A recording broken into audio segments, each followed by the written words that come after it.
Ayan, bali dito pala guys, natapos ko nang i-repair yung door latch natin. So, kinakabit ko na siya. So, nag-ano muna tayo dito, nag voice over muna kasi sa sobrang ingay ng mga sound sa kapitbahay. Baka kasi maano tayo, ma-copyright. So, kadalasan kasi pag ako nag-upload, pag mayroong background na music, naka-copyright. So yung ibang nagagawa ko tuloy, hindi ko na siya na-upload kasi naka-copyright nga. So dini-delete ko na lang yung ibang gawa natin. So bali dito na nga kinakabit na natin yung door latch para masubukan. So medyo nahirapan din ako sa pag-aayos pala ng door latch na to kasi doon sa mga spring, sa mga maliliit na spring, saka yung pagbabaklas pala ng ng rivets, yun ang mahirap, yung rivets na kakabit diyan. So sa awa ng Diyos na gawan ko naman ng paraan yung door latch.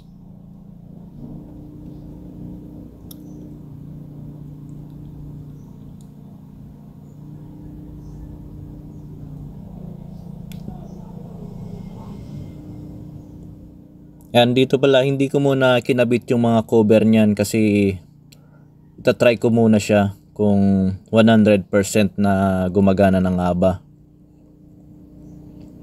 So 3 tornilyo muna ang nilagay ko dyan, tapos yung cover iniwanan ko na muna, hindi ko na muna kinabit.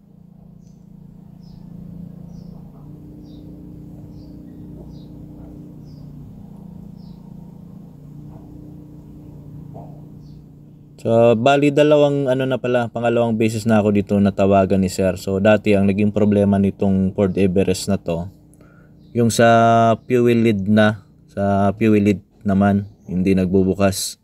So yun ang unang ginawa ko dito. So ito pangalawa na to, door latch naman ang naging problema. So bali malfunction yung indicator niya dito, yung sa tailgate. Kahit nakasarado na yan, yung tailgate indicator niya nakailaw pa rin doon sa may dashboard.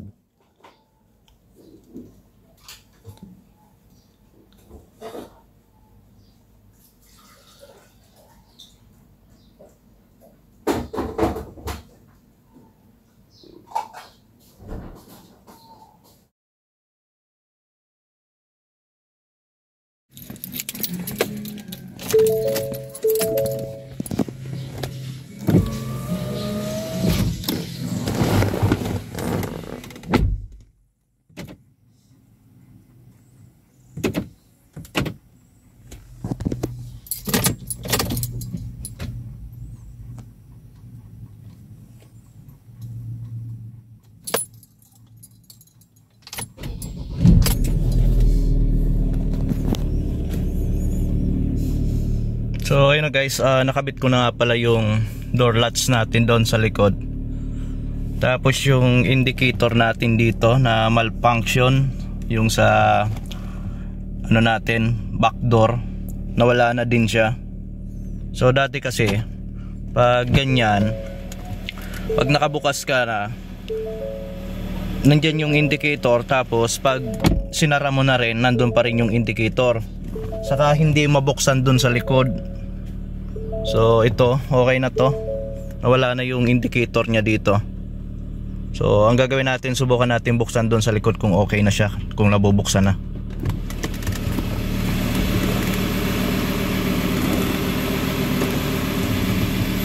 So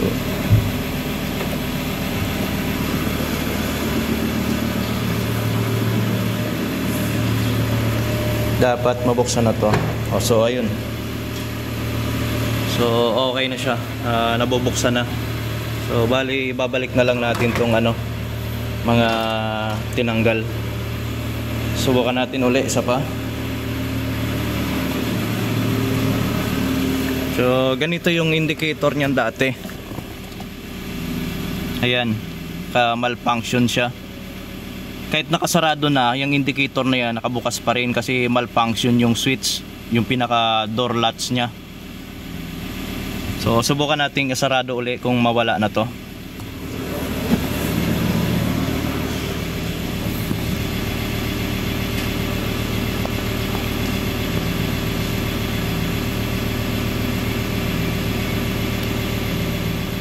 So ayan, sarado muna natin sa likod.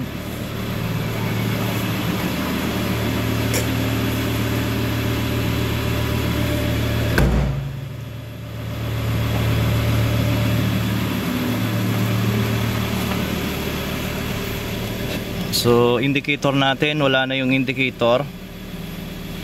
Tapos pag sinara mo doon, hindi na siya nabubuksan. So ngayon ang gagawin natin, bubuksan na natin uli yung likod kung mabubuksan siya.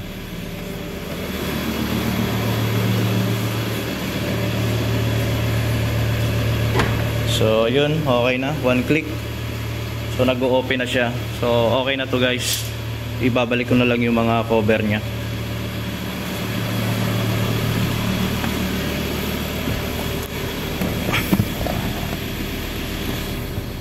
Ford Everest po pala ito.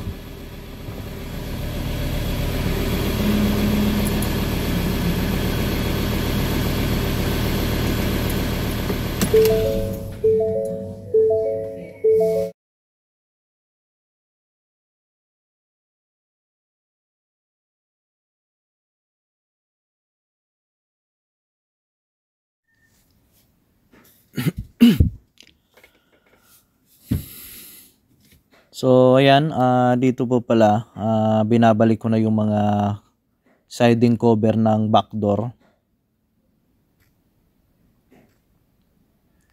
Sa pagbabalik pala nito, ano lang naman yan, naka-clip lang naman. Yung pagtatanggal, bali hinahatak lang din yan kasi naka-clip nga lang din siya. So pero kung tatanggalin siya, kailangan pa rin ng kaunting pag-iingat kasi plastic po yan, maaari din po kasing mabasag or mag-crack yung mga gilid niya. O kaya naman maiwan yung mga lock dun sa ano natin, dun sa frame. So kailangan pa rin natin kaunting pag-iingat po diyan.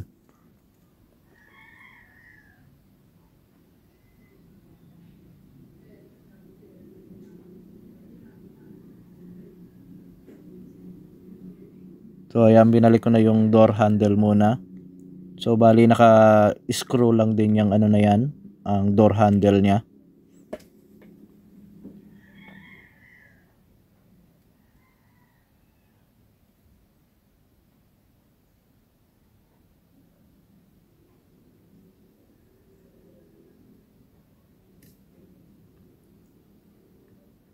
So sa pagtatrabaho kasi kailangan pa rin nating maingat yan.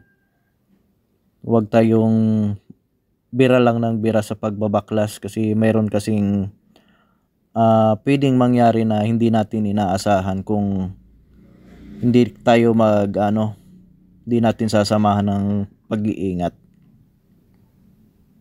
So syempre ang customer kasi natin magtitiwala yan sa atin kung ang trabaho natin ay nagagampanan natin ng maayos. Hindi yan sila magsasawa sa atin na magpaserbisyo. So ayun lang po, maraming salamat po sa inyo lahat sa pag-suporta sa Autorad Automotive Technician, sa aking page at sa aking YouTube channel. Maraming salamat po sa inyo lahat. So kung mayroon kayong mga katanungan at mga kailangan ipaayos, wag po kayong mahihiyang kontakin ako sa aking page, o kaya sa aking YouTube channel, o kaya naman sa aking contact number. So ayun po. Maraming salamat po sa inyo mga bossing sa pagtitiwala. God bless po sa inyong lahat.